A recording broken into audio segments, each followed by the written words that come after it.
Hello guys, welcome back to my channel, and today in this video we'll be talking about deviated nasal septum. Deviated nasal septum, or DNS, as the name suggests, it is an anomaly of the nasal septum in which the nasal septum is found to be deviated or displaced to one side of the nasal cavity from its normal position. The DNS, it forms an important cause of the nasal obstruction, which can either be in the form of unilateral nasal obstruction or bilateral nasal obstruction. Talking about the etiology, there are various causes of the DNS, among which the trauma and the developmental errors plays an important role in the causation of the DNS.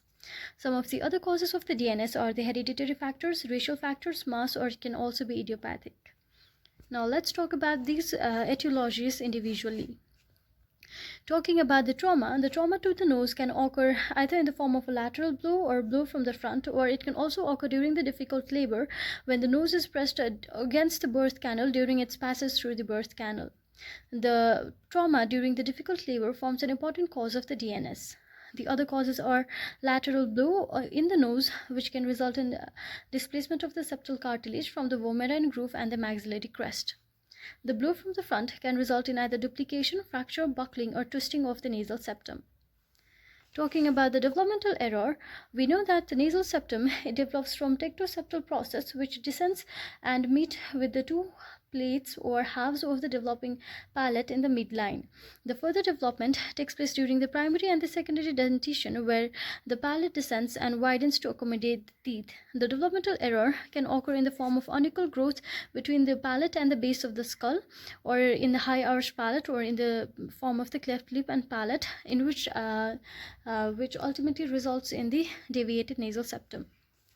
Talking about the racial factors, the DNS, it is seen mostly in the Caucasians in comparison to the Black Americans. Talking about the hereditary, we know that the DNS, it is an hereditary disease and it can be found in several members of the same family. If there is mass in nasal cavity, one side of the nasal cavity, then it may result in the deviation of the nasal septum. Now let's talk about the types of the deviated nasal septum.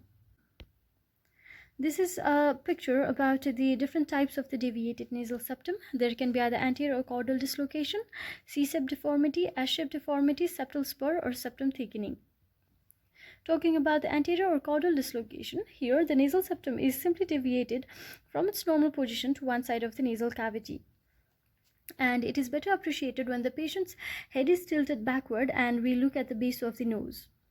Talking about the C-sep deformity, here the septal cartilage, it is displaced in a C-shaped curve to one side of the nasal cavity, and the nasal cavity where the concavity of the nasal septum lies, there is hypertrophy of the turbinates. Talking about the S-shape deformity, here the septal cartilage is deviated in the form of an S shape, either in the form in the anterior posterior plane or vertical plane, and this type of deformity or displacement causes bilateral nasal obstruction. Talking about the septal spur, here there is deviation of the nasal septum in the form of a spur, and the spur is a self-like projection which is often found at the junction of the bone and the cartilage. Spur may press on the lateral wall of the nose and give rise to headaches, and the stressed vessels on its convex surface may predispose to repeated epistaxis. The septum thickening. The septum thickening can occur due to organized hematoma due to the overriding of the dislocated septal fragments, and it can also result in bilateral nasal obstruction. The DNS can also be classified as anterior DNS or posterior DNS, high DNS or low DNS, right or left DNS. There is also Cottle's classification, which has classified the DNS into simple DNS, obstructed DNS, or impacted DNS. A DNS is said to be obstructed when it is due to anatomical or mucosal factors, and the DNS is said to be impacted type when there is persistence of the nasal obstruction even after the use of the nasal decongestant. The differential diagnosis of the DNS can be septal hematoma, hypertrophied turbinate, or the polyp. Now let's talk about the clinical features. The patient can either present with nasal obstruction, anosmia, epistaxis, headache, sinusitis, external deformity, or medullary infections. Talking about nasal obstruction, it is one of the most common symptoms presenting of the patients. The nasal obstruction can either be unilateral or bilateral, and in high DNS there is more nasal obstruction. The anosmia, it can either be partial or total, and it is due to the failure of the inspired air to reach into the olfactory regions. The epistaxis, it can either be due to crossed or stretched vessels. It can either be occur due to the mucosa over the deviated part of the septum is exposed to the drying effects of the air and the currents leading to the formation of crust, which when removed cause bleeding. Or it can also occur due to the stretched vessels over the convex surface of the deviated nasal septum. The headache, it can occur due to the spur which press on the lateral wall of the nose, giving rise to the pressure headaches. The sinusitis can occur due to the obstruction of the sinus ostia, resulting in poor ventilation of the sinuses and hence predispose or perpetuate these sinus infections. There can also be medullary infections or the external deformity. The Coatell's test. The Coatell's test, it is an important test which is used to find out the nasal obstruction if it is due to nasal valve abnormality. Here, the cheek is drawn laterally while the patient breathes quietly, and if the nasal airway improves on the test side, the test is said to be positive and indicates the abnormality of the vestibular component of the nasal valve. The sequelae of the deviated nasal septum can be either sinusitis, otitis media, mouth bleeding, snoring, pharyngitis, and atrophic rhinitis.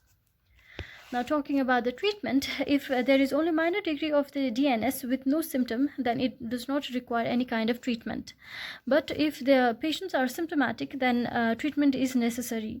And the treatment is given in the form of either submucosal resection or septoplasty. In submucosal resection, it is done only after 17 years and it is done under local anesthesia. Here, there is bilateral mucoperichondrial and mucoperiosteal flaps are elevated, and by giving a single incision on one side of the septum, the deflected parts of the bone and the cartilaginous septum is removed and flaps are repositioned. Talking about septoplasty, it is a conservative approach to the septal surgery, and here the mucoperichondrial and the mucoperiosteal flaps are elevated only on one side of the septum, retaining the blood supply and attachment on the other side. Only the most deviated parts are removed and much of the septal framework is retained. The remaining septal framework is repositioned and covered by plastic means. The septoplasty has now almost replaced the SMR operation. The difference between the SMR submucosal resection and septoplasty is very important. The main difference between these are SMR, it is a radical surgery, while septoplasty is a conservative surgery. The SMR is done in patients who are more than 17 years old, while the septoplasty can be done in any age after 4 years of age. In SMR, Killian's incision is given, while in septoplasty, Free's incision is given.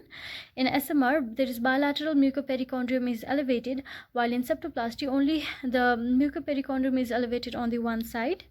In SMR, since there is radical removal of the cartilage graft can be harvested, while in septoplasty only the most deflected parts are removed, so the cartilage graft cannot be harvested. In SMR, the complication is common in comparison to septoplasty. And SMR, the revision surgery is difficult, while in septoplasty it is relatively easy. In SMR, the rhinoplasty incision cannot be combined, while in septoplasty it can be combined. And in SMR, it can correct the anterior dislocation, while the septoplasty can correct the dislocation. The indications of the septal surgery are symptomatic DNS along with rhinoplasty, harvesting of the septal cartilage graft, or hereditary telangiectasia, Osler-Weber-Rendu syndrome, and in transseptal surgery, that is during hypophysectomy and Vidian neurectomy. The complications of the septal surgery can be hemorrhage, septal abscess, septal perforation, septal hematoma, flapping septum, infection, saddle nose, columellar retraction, CSF rhinorrhea, persistent deviation, nasal synechia, and toxic shock syndrome.